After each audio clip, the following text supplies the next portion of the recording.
Mais uma vez, boa tarde a todos. Seja bem-vindo a On The Way. If you need translation from Portuguese to English, please just raise your hand now and one of our volunteers will help you with a device. Essa aqui é On The Way, como eu disse, uma comunidade adventista do sétimo dia, e a cada semana o nosso objetivo é que juntos eu e você possamos viver uma nova história com Deus. Você também que nos acompanha através da nossa transmissão pelo YouTube, muito obrigado pelo seu carinho, muito obrigado por estar conectado com a gente a cada semana. Você é parte também da nossa comunidade e você pode nos ajudar a continuar crescendo no ambiente digital, curtindo essa publicação, compartilhando também esse link com outras pessoas. Hoje é o 9º episódio da série As 10 Palavras, uma série que teve início em agosto, e nós estamos hoje já no penúltimo episódio. Nós temos falado nesta série sobre a lei de Deus, os 10 mandamentos, ou o decálogo. Na semana passada, o pastor Vinícius Miranda falou sobre a questão do roubo, né? Não furtarás. E hoje nós vamos falar do 9º mandamento. E antes da gente refletir sobre o tema de hoje, apenas uma revisão de alguns dos pontos que nós falamos ao longo dessa série. Nós falamos, por exemplo, sobre esses valores, esses princípios já estarem, de alguma forma, direta ou indiretamente sendo mencionados na Bíblia, mesmo antes da entrega da lei, em Êxodo, no capítulo 20. Então nós temos, por exemplo, referências diretas a alguns desses princípios no livro de Gênesis, como por exemplo, no capítulo 2, versos 1 a 3 do livro de Gênesis, nós temos já uma indicação, uma referência clara ao sábado. Então todos os 10 princípios, as 10 palavras, elas já foram de alguma forma entregues, já estavam já na mente das pessoas, antes mesmo da entrega dessas leis lá em Êxodo. Nós falamos também um pouquinho sobre o caráter universal dessas 10 palavras. Elas não foram entregues apenas para um grupo específico, para uma etnia específica. Um exemplo claro disso é que Deus entrega essas leis a Moisés para que ele transmita ao povo no deserto. E o deserto não era jurisdição de nenhum povo, era um local de passagem. E o povo de Israel também ainda não estava organizado como nação. E um indicativo disso é até porque eles não tinham nem soberania territorial, eles ainda não tinham um pedaço de chão para chamar como sendo deles. Então, a lei de Deus, ela também é universal. Nós vimos também que uma das características principais da lei de Deus é a questão da restauração. O objetivo das 10 palavras, dos 10 mandamentos, é restaurar no homem, na humanidade, a imagem e semelhança de Deus. Esse é um aspecto também muito importante. Nós vimos que a lei de Deus, as 10 palavras, elas foram dadas também num contexto de aliança. É Deus buscando um relacionamento comigo e com você, propondo uma aliança, um relacionamento. E a base, o fundamento desta aliança é justamente a graça. O primeiro mandamento, a primeira das 10 palavras, começa com Deus dizendo: Eu sou o Senhor teu Deus, que te tirei da terra do Egito. Então, primeiro Deus salva a humanidade. Primeiro Deus liberta a humanidade da escravidão, no caso do povo de Israel do Egito, e no nosso caso do pecado. Deus primeiro faz, Deus primeiro é misericordioso.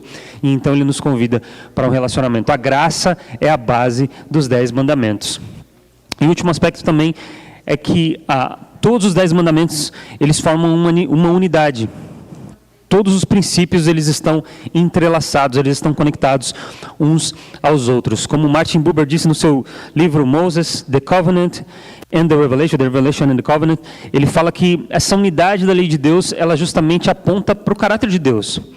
Deus é um Deus que, apesar de ser plural, nós temos ali a divindade, as 3 pessoas da divindade, existe uma unidade.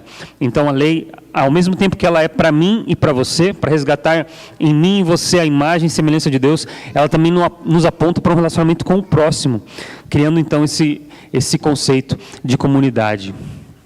E hoje nós vamos falar sobre o 9º mandamento, que está no livro de Êxodo, capítulo 20, verso 16, e nós vamos então mais uma vez orar, pedindo para que Deus continue nos guiando neste momento de reflexão.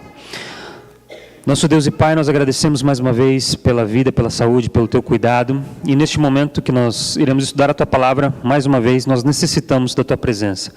Que o Senhor esteja conosco, que o Teu Espírito fale a nossa mente e ao nosso coração. É o que nós pedimos e oramos, em nome de Jesus. Amém.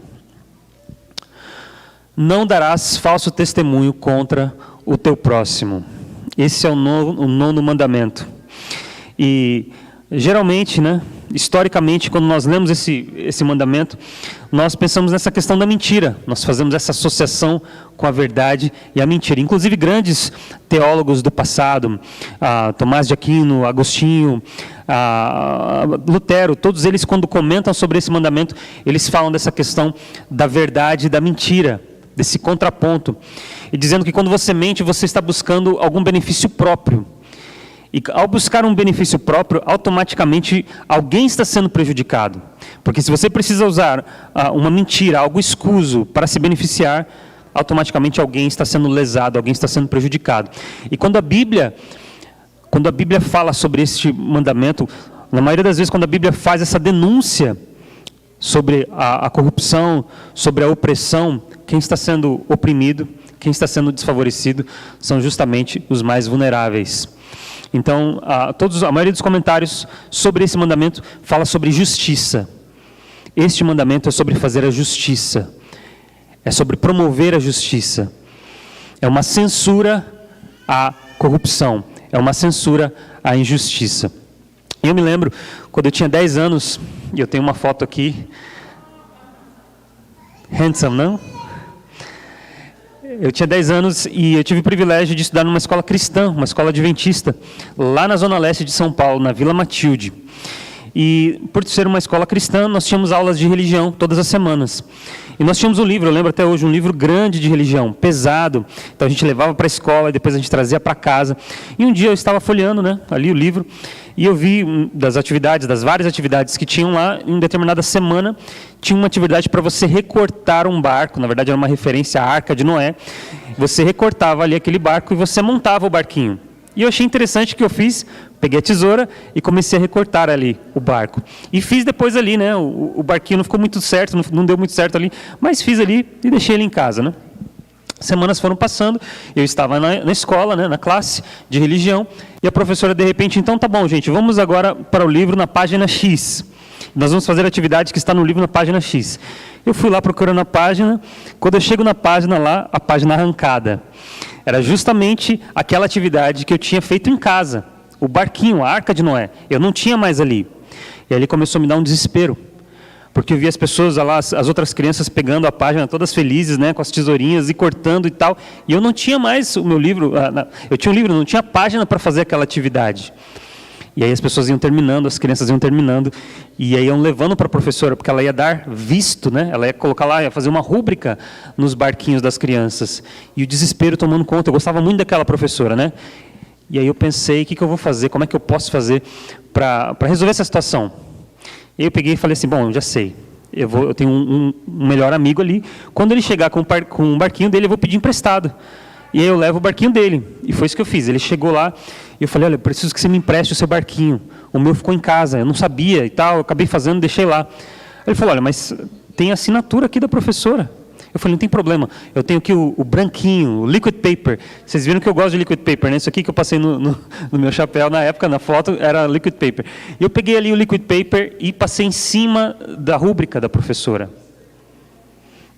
E aí eu fui esperando as crianças irem lá levar, e aí chegou a minha vez. Fui lá com o barquinho para a professora. A professora pegou o barquinho na hora, ela viu que tinha um liquid paper ali, nem apagou tudo, a rúbrica dela, a assinatura dela. E ela pegou e falou assim, Bruno, esse barquinho que é o seu barquinho? Eu falei, professora. Ela ficou olhando para mim assim, e aquilo ali me dói até hoje, só de lembrar. Eu gostava muito daquela professora. E ela disse, tem certeza, Bruno, esse barquinho é o seu barquinho? Eu falei, é o meu barquinho. Ela falou, então tá bom. Ela pegou a caneta dela e ela assinou em cima da rúbrica que ela já tinha feito, que estava sobre o liquid paper. E como aquilo me doeu, Como aquilo me doeu. A mentira por um benefício, na verdade, não fazia nem importância, era só chegar para o professor e falar, olha, eu esqueci, eu fiz em casa, enfim, podia ter resolvido. Mas é algo que me marcou profundamente, negativamente até hoje. A dor da mentira. Eu queria que a gente lesse novamente esse texto. Esse texto ele aparece 2 vezes na Bíblia. Nós temos a primeira leitura em Êxodo capítulo 20, verso 16, não darás falso testemunho contra o teu próximo, e ele é repetido no livro das repetições, da repetição da lei, no livro de Deuteronômio, e é dito assim, não darás falso testemunho contra o teu próximo. É a mesma leitura, aparentemente, né? Se você ler esses dois textos na mesma Bíblia, provavelmente esses dois textos vão aparecer da mesma forma. Mas, se a gente for para o original da Bíblia em hebraico, se a gente fizer uma tradução mais literal, em Êxodo 20:16 está dizendo mais ou menos assim: não responda ao teu próximo com testemunha falsa. Ou também, não responda ao teu vizinho, ou ao teu amigo, ou ao teu companheiro, com um testemunho falso. Essa é a primeira leitura em Êxodo. Em Deuteronômio, não responda, mesma coisa, ao teu próximo com testemunha vazia. Nós temos uma outra palavra que é usada aqui, a palavra shá no hebraico. E para falso é shaken. Então nós temos essas duas palavras. É interessante que, especialmente a segunda palavra, que está aqui em Deuteronômio, ela, quando aparece em outros contextos na Bíblia, ela, por exemplo, em Salmos, no capítulo 89, se eu não me engano, o salmista está lá lamentando a ausência de Deus na sua vida. Ele está enfrentando dificuldades, ele está enfrentando provações, ele fala: Senhor, por que essa ausência? Por que este vazio? Por que este chá? Muitas vezes, então, quando nós damos o nosso testemunho, esse testemunho não tem a presença de Deus. Muitas vezes na nossa vida, na nossa forma de agir, no nosso comportamento, Deus não está presente. Deus não está presente.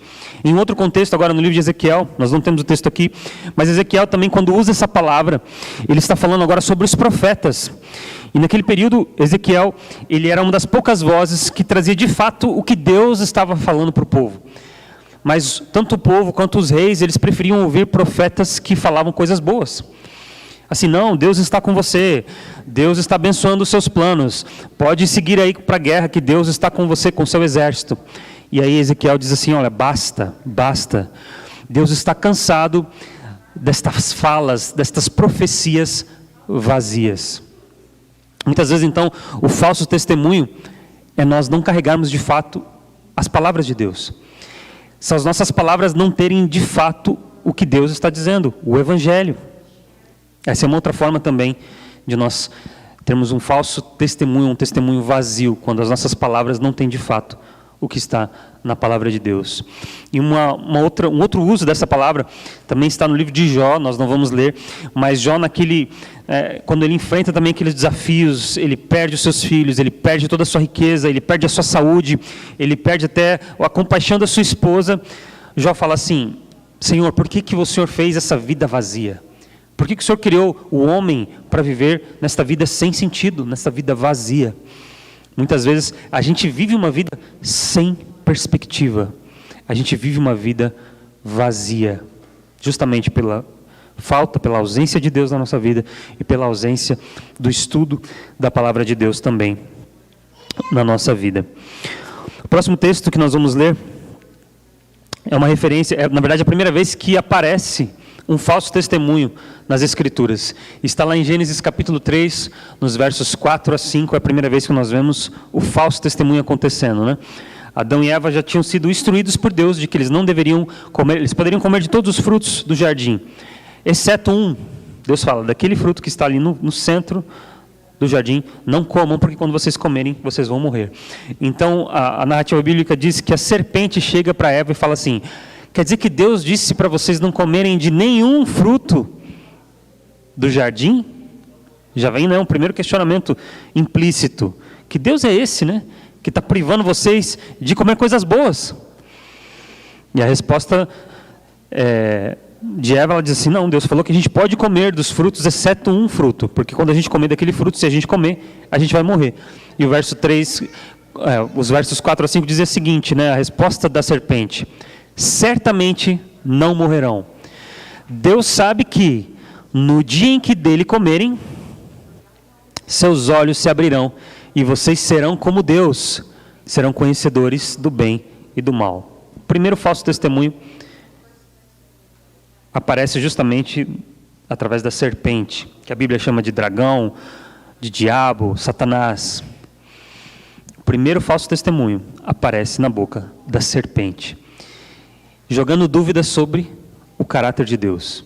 Primeiro dizendo que Deus Não era um Deus bondoso, né? Era um Deus que privava os seus filhos de comerem coisas boas.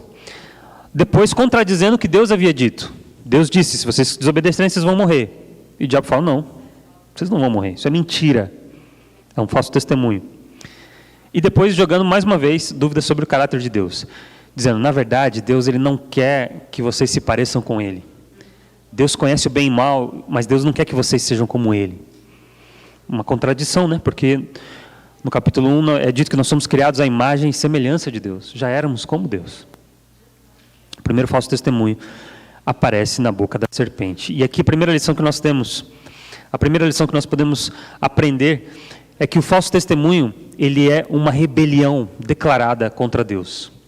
Quando eu e você vivemos uma vida de mentira, quando eu e você dizemos algo que não é verdadeiro, nós estamos publicamente em rebelião contra Deus. Da mesma forma que a serpente, da mesma forma que o diabo. E é o que nós lemos no próximo texto. O próximo texto diz justamente isso, em João capítulo 8, verso 44. Jesus falando sobre os mentirosos, sobre as falsas testemunhas, ele diz, vocês pertencem ao pai de vocês, o diabo, e querem realizar o desejo dele. Ele foi homicida desde o princípio e não se apegou à verdade, pois não há verdade nele. Quando mente, fala a sua própria língua, pois é mentiroso e pai da mentira. Olha a seriedade deste mandamento. Olha a seriedade do falso testemunho, de vivermos uma vida de mentiras. Nós deixamos de nos parecer, de sermos a imagem e semelhança de Deus, e agora nós estamos buscando a filiação do inimigo de Deus. E o contraponto disso é justamente o relacionamento com Jesus. E é o que nós lemos em João 14:6, quando Jesus fala que Ele é o caminho, Ele é a verdade e Ele é a vida. Olha o contraponto. Enquanto o diabo é mentiroso e assassino, Jesus Cristo é o caminho, a verdade e a vida. O primeiro apelo desta tarde é que você possamos buscar um relacionamento com Jesus, evitando então a questão do falso testemunho. O próximo princípio que nós temos é justamente que o falso testemunho é sobre injustiça. Como nós já falamos, quando nós mentimos, quando nós dizemos algo que não é verdadeiro, nós estamos buscando então algo para benefício próprio, então nós estamos cometendo injustiça contra alguém. Se em alguma negociação, se em algum relacionamento existe inverdades, alguém está sendo lesado, alguém está sendo beneficiado e alguém está sendo lesado. E é o que nós lemos também no livro de Êxodo, capítulo 23, sobre justamente o falso testemunho. É dito assim: não acompanhe a maioria para fazer o mal. Ao testemunhar em um processo, não perverta a justiça para apoiar a maioria. Então a mentira, o falso testemunho, é cometer o mal. Mesmo que isso seja um comportamento de massa. Se você está mentindo, se você está sendo falso no seu testemunho, se você está indo com a maioria, você está promovendo o mal, você está pervertendo a justiça. E a busca pela justiça é um dos fundamentos do reino de Deus, que é o que nós vemos em Mateus no capítulo 5, no Sermão da Montanha, Jesus dizendo: bem-aventurados ou felizes os que têm fome e sede de justiça, porque eles serão satisfeitos. O nosso propósito, o objetivo da nossa vida, o propósito pelo qual Deus nos criou é para promovermos a justiça, é para buscarmos a justiça, não perverter a justiça, não cometer a iniquidade, promover o mal. E o terceiro aspecto, a terceira lição que nós aprendemos aqui, é que nós somos testemunhas. É o que a Bíblia fala. Inevitavelmente eu e você estamos sempre em posição de sermos testemunhas. E Jesus Cristo, ao orientar ali os primeiros cristãos, ele diz: vocês receberão poder quando o Espírito Santo descer sobre vocês e serão as minhas testemunhas. Onde? Em Jerusalém, em toda a Judéia, na Samaria e até os confins da terra. Então eu e você, nós temos essa responsabilidade. Nós somos testemunhas. Somos testemunhas. E como é que a Bíblia define testemunhas? Se alguém pecar porque sendo testemunha de algo que viu ou soube, não o declarou, sofrerá as consequências da sua iniquidade. Nós somos testemunhas. Tem algo que nós vimos, tem algo que nós sabemos. Mas se a gente não declarar, nós somos culpados daquilo que nós estamos fazendo, ou deixando de fazer. E eu e você, como indivíduos e como comunidade, nós temos a responsabilidade de declarar aquilo que nós vimos e ouvimos. O Evangelho, a grande boa notícia que nós encontramos desde os primeiros capítulos da Bíblia até o final. O Cordeiro de Deus que tira o pecado do mundo. É nossa responsabilidade sermos testemunhas deste fato, que nós ouvimos e que nós vimos. E se a gente deixa de declarar, nós somos culpados pela negligência. Somos culpados. E se tem também o último aspecto, que é o aspecto da comunidade. A testemunha, ela tem um valor sozinha. Mas como nós vamos ler aqui nesse texto, em Deuteronômio, no capítulo 19, verso 15, é dito assim: uma testemunha não é suficiente para condenar alguém de algum crime ou delito. Qualquer acusação precisa ser confirmada pelo depoimento de 2 ou 3 testemunhas. Eu tenho um valor como testemunha, como indivíduo, sozinho. Mas se eu tiver mais alguém falando a mesma coisa que eu estou falando, eu já ganho mais força o meu discurso. Se tiver uma terceira pessoa, então, ganha mais força ainda. Existe algum... Já está no momento da trilha sonora ali já, né, Mateus? Está certinho. A musiquinha do apelo. Você já ouviu... Você lembra de alguma frase na Bíblia onde é requerido 2 ou 3 testemunhas? O que Jesus disse? Mateus capítulo 18, 20. Pois onde se reunirem 2 ou 3 em meu nome, ali eu estou no meio deles. Geralmente a gente pensa nesse texto, né? Vamos nos reunir aqui para um culto, tem 2, 3 pessoas, então Deus está ali no nosso meio. E é verdade, Deus está ali. Na verdade, Deus é onipresente, né? Ele está em todos os lugares ao mesmo tempo. Mas para que eu e você possamos testemunhar de forma mais efetiva, nós precisamos da comunidade. É através do testemunho coletivo que as pessoas sabem que Deus está ali no meio deles. Quando 2, 3, 4, 10, 15, 20 pessoas estão reunidas e estão testemunhando sobre o amor de Deus, o argumento é mais convincente. E é o que nós lemos também, nós não temos o texto aqui, mas Jesus, quando ele diz que nisto saberão que vocês são os meus seguidores, meus discípulos, se vocês amarem uns aos outros. Eu encerro fazendo esse apelo. Que a gente tenha uma nova compreensão do que é esse mandamento, desse princípio. O falso testemunho não é apenas, eu coloco aspas aqui, apenas contar uma mentira. O falso testemunho é não contar a verdade. O falso testemunho é nas nossas relações com as outras pessoas, a gente não falar do amor de Deus. A gente não contar a boa notícia do Evangelho. Que Deus nos abençoe. E que Ele capacite a nós como indivíduos e também a nossa comunidade.